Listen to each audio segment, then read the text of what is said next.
Jesus is God's Son, and when he came to the world, he healed and helped people so they would know what God is like.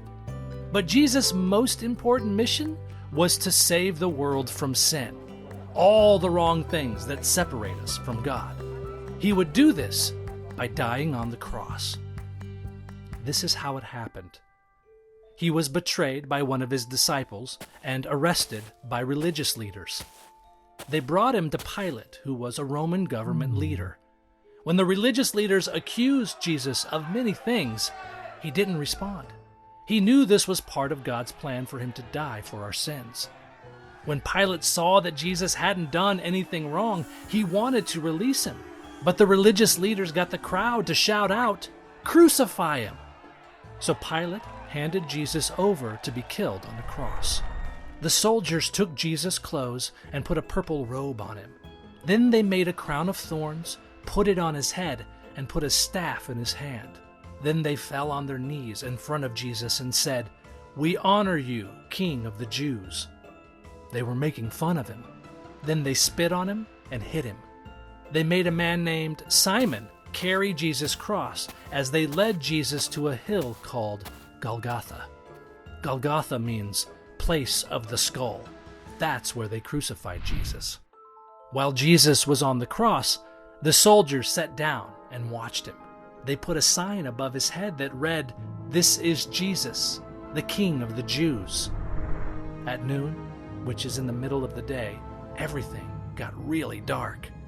And at 3 o'clock, Jesus cried out from the cross, my God, why have you deserted me?"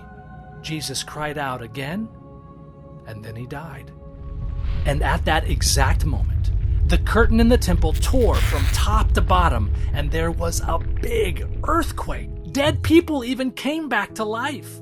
When the Roman soldiers saw what happened, even they said that Jesus must be God's Son. These were the same people that had been making fun of Jesus. A man named Joseph took Jesus' body off the cross and put him in a tomb. Then he sealed the tomb with a big stone. 3 days passed. Then, on Sunday at dawn, Mary Magdalene and another woman named Mary came to Jesus' tomb. Suddenly, there was another earthquake. Then an angel rolled the big stone out of the way. Oh, and did I mention the angel shone like lightning? Kinda scary, but the angel told the women, "Don't be afraid. I know that you are looking for Jesus who was crucified. He is not here. He has risen, just as he said he would. Come and see the place where he was lying." The women saw that Jesus was gone, and as they hurried to tell the disciples what had happened, guess who they ran into? Jesus! He had risen from the dead. He said to them, "Greetings," and they knew right away it was him. They ran to worship him.